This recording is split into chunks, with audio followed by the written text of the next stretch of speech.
Saint Aleph of Padua, revered be your name. I beg for your help for this disciple of yours.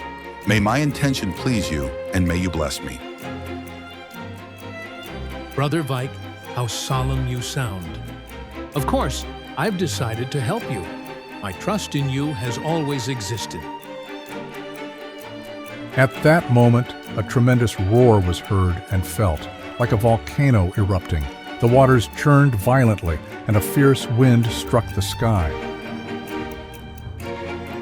In the super-naval base, defenders and civilians fainted en masse. The fortified wall of the Tajinax bastion shook as if in an earthquake. What is this voice? It's tearing my mind apart. What do you want, damn it? Why are you distracting me? Can't you see I'm busy?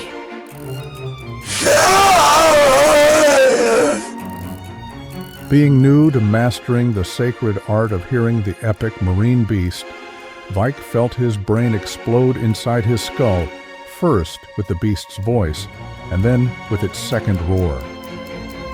The rest of the beast can choose whether or not to listen to the telepathic conversations of epic beasts, but even among beasts, it's considered rude to eavesdrop on personal telepathic conversations, so they usually only pay attention to alerts. Thus, Quijada modulated the volume at which he heard the cuckoo can. For those who didn't hear the can's tantrum telepathically, they felt it almost exactly like the first one. In the case of the Tajinax bastion's wall, it now caused some minor collapses, as well as some fractures in the city massive naval base. I'm sorry, Khan. I am your brother Aleph. The noble and sweet voice of the saint was heard, blocking out the rest of the noise. I must ask for mercy for those who are there.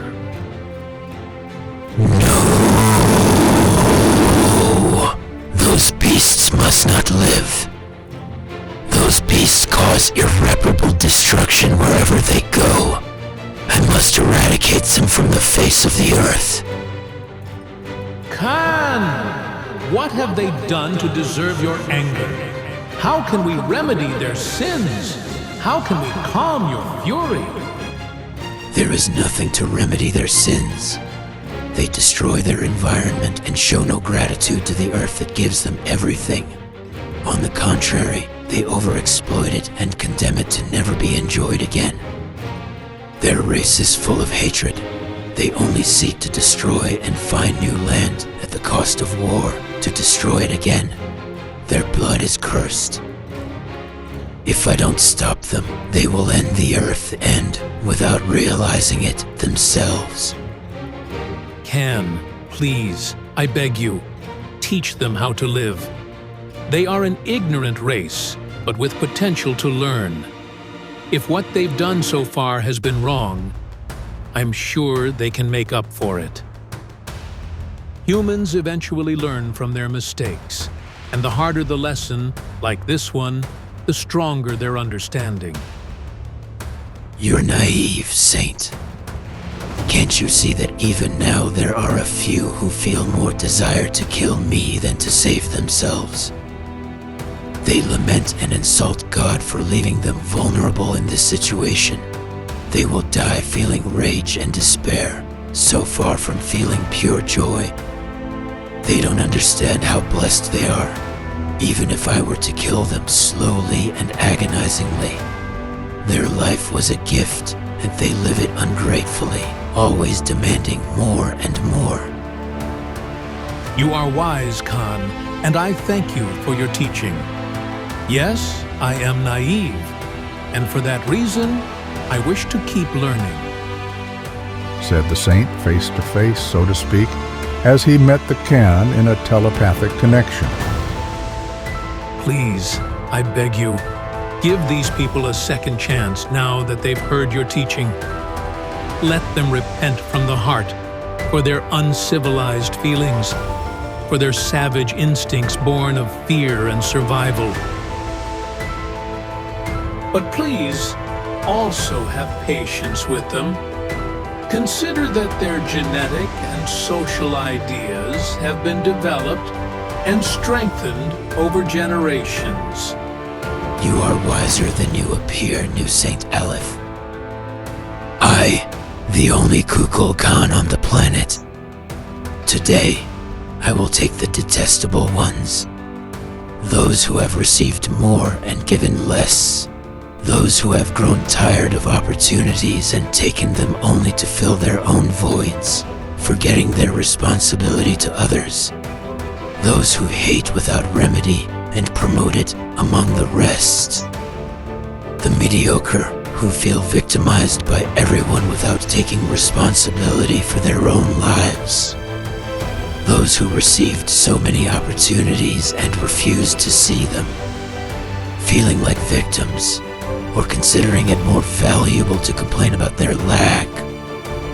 The apathetic who go through life doing what they're told without transcendence. Fortunately for you, out of a population of over 250,000, I will only take 10,000. No! Please! Mercy! No! All right then, I want 1,000 children to be sacrificed.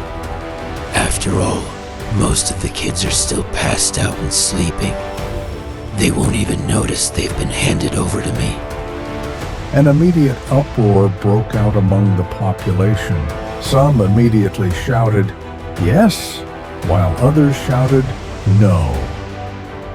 No! Not the children! Take us instead! Many of them are already unconscious. It's better than losing soldiers or officers. This was what a considerable percentage of the population thought. Oh, humanity, how quickly you turn on each other in the face of fear. And so they prove my point. Their true nature reveals itself in the face of crisis. Very well, Saint Aleph. I've made my decision after testing what you mentioned. I'll take 1,000 wicked ones. I'll teach them the truths of life and expand their minds. Those who survive will return when I deem it fit. They'll be the lost sheep, and their first lesson will be to let go of everything they have. These are the ones who shouted, "Yes." A great outcry arose from the population, dissatisfied with the results of the negotiations brokered by a saint who had advocated for them, something they hadn't even asked for. Immediately, the High Command ordered an attack on the Khan. They weren't going to risk losing their way of life over threats from a beast they were sure they could defeat. A couple of disciples of Warlord traveling with the fleet tried to stop it, but it was too late. You foolish, damned humans. They offered to save your lives, and you challenge one of the most imposing and relentless beings on this planet? The Khan has no patience. You'll pay for your arrogance with your lives.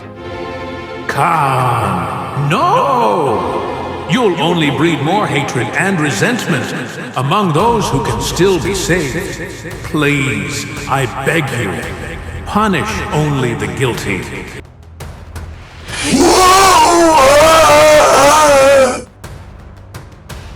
The attack fleet on the port side had vanished, along with the heavily armed section of the hull.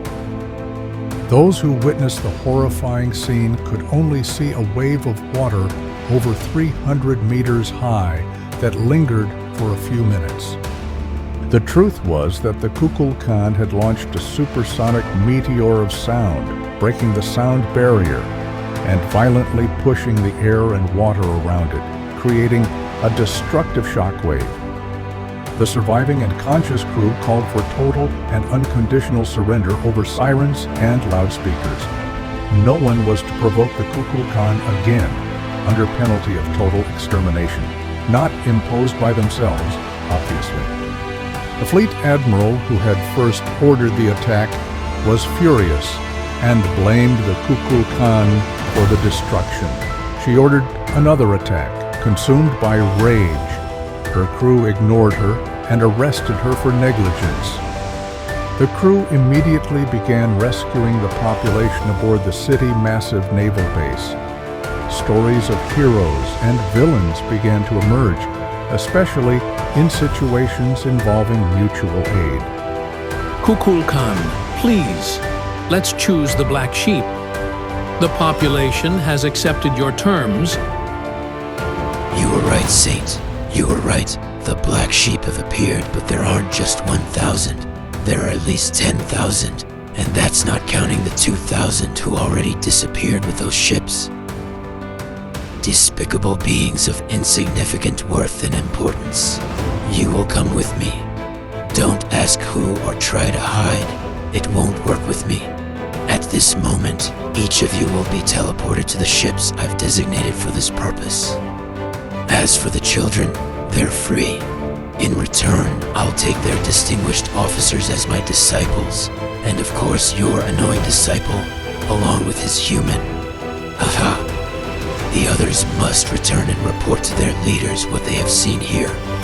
Remind them that if they continue to commit the same sins and errors against the land, against themselves, and against brotherly love, I will be the least of their worries in the future. Saint Aleph, I thank you for everything you've done for us today. I thank you for making me a tool where I was needed. I ask to say goodbye to my family before I depart. I don't doubt the Kukul Khan will grant you that concession, but he has the final word.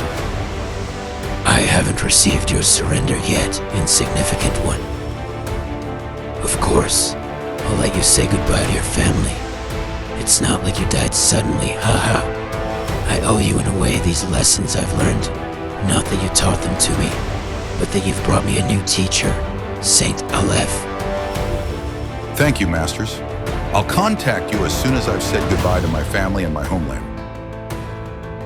Your disciple is amusing. He's truly just an aspirant, feeling pride and identity for the social group he calls his homeland.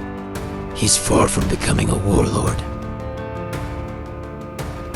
Friend Kukul Khan, he's now your disciple too.